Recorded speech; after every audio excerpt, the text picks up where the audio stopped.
Dios les bendiga, amados hermanos. El día de hoy una vez más visitándoles con la gracia del Señor. Esta vez para hablarte un poco acerca de la transfiguración. Bien, hermano, me gustaría en este tema mencionarte al menos 8 puntos que muchas personas no le han prestado atención a lo que tiene que ver con la transfiguración. Como primer punto, quisiera decirte lo que significa la palabra transfiguración. Bien, como su palabra lo dice, la transfiguración significa cambio de forma.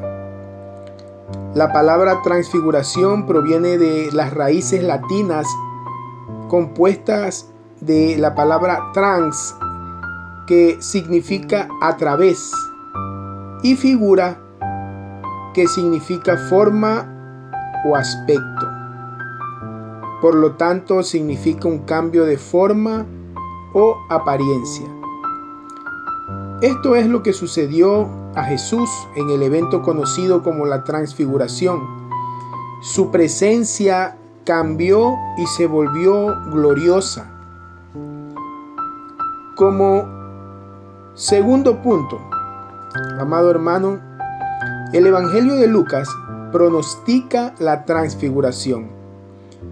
En el Evangelio de Lucas, en el capítulo 9, versículo 27, al final de un discurso a los 12 apóstoles, Jesús agrega misteriosamente: pues de verdad os digo que hoy algunos entre los aquí presentes no gustarán la muerte hasta que vean el reino de Dios. Esto a menudo se ha tomado como una profecía de que el fin del mundo ocurriría antes de la primera generación de cristianos. Sin embargo, la frase reino de Dios también puede referirse a la expresión externa del reino invisible de Dios.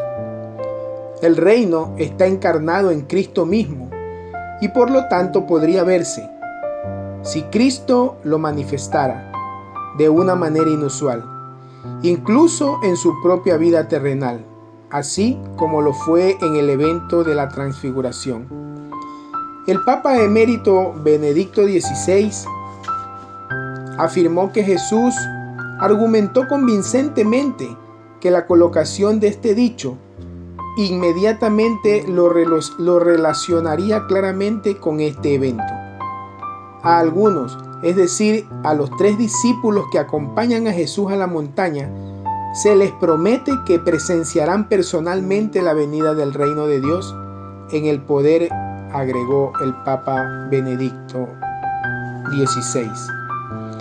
Como tercer punto, tienes que saber que la transfiguración fue presenciada por los 3 discípulos principales. La transfiguración ocurrió en presencia de los apóstoles Juan, Pedro y Santiago, los 3 discípulos principales. El hecho de que Jesús solo permitió que 3 de sus discípulos presenciaran el evento pudo haber provocado la discusión que rápidamente se produjo sobre cuál de los discípulos era el más grande.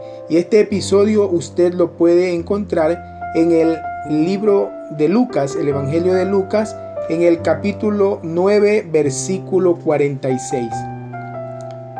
Como cuarto punto, el lugar donde ocurrió la transfiguración no se conoce con exactitud.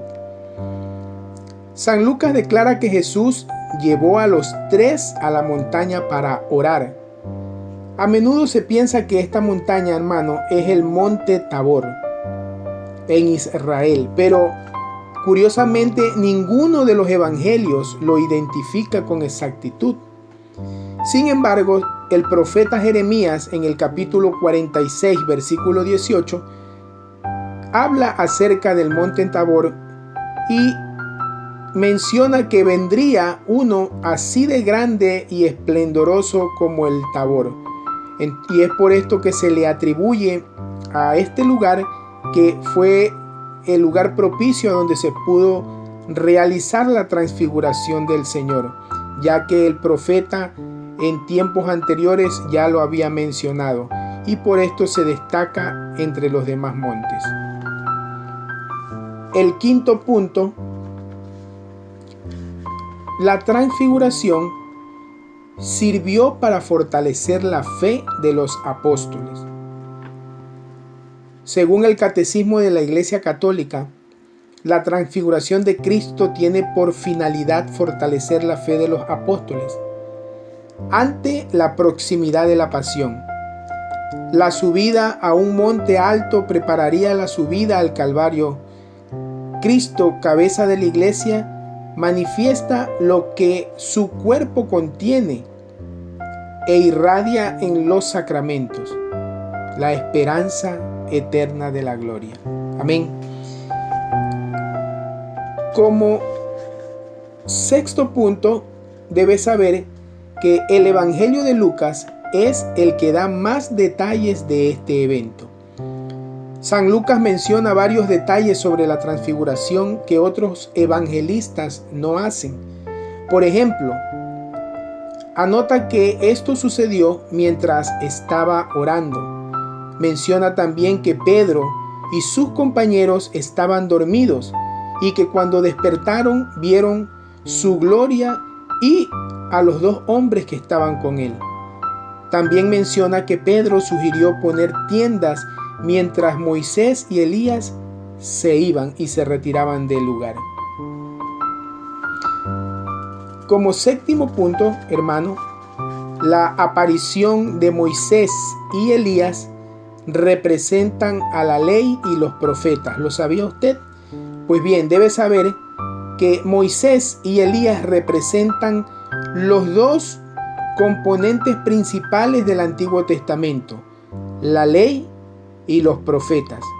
Moisés fue el dador de la ley y Elías fue considerado el mayor de los profetas. En estos dos hombres está representada toda la ley del Antiguo Testamento. Amén. Y como octavo y último punto, la sugerencia de San Pedro fue errónea, ¿verdad? El hecho de que la sugerencia de Pedro ocurra cuando Moisés y Elías estaban preparando para partir, revela un deseo de prolongar la experiencia de la gloria.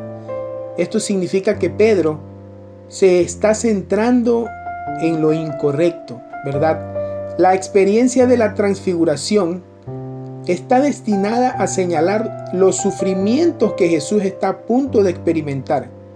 Está destinada a fortalecer la fe de los discípulos, revelándose la mano divina que está trabajando en los eventos que va a sufrir. Pedro pierde, como podemos ver cuando tenemos la oportunidad de realizar la lectura, Pedro pierde el punto y quiere quedarse en la montaña. Al contrario del mensaje que Moisés y Elías han estado exponiendo.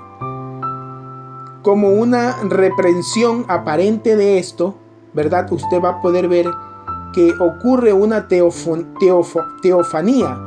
Una nube vino y los cubrió con su sombra y tuvieron miedo, dice el Evangelio, cuando entraron en la nube. Y la voz salió de la nube diciendo: este es mi hijo, mi elegido, escúchenlo.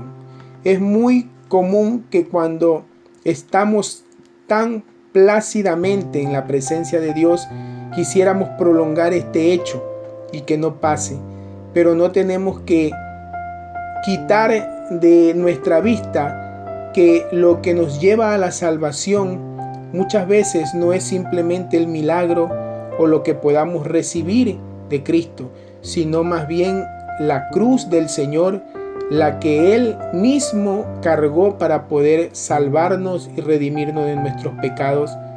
Esa es la que nos va a permitir llegar a la gloria del Padre y a estar con Él compartiendo el reino celestial del Señor.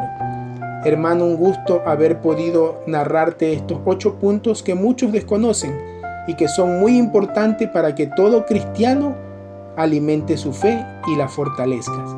Te deseo que tengas un bendecido día en el amor de Cristo Jesús. Cristo, Dios Todopoderoso, te bendiga.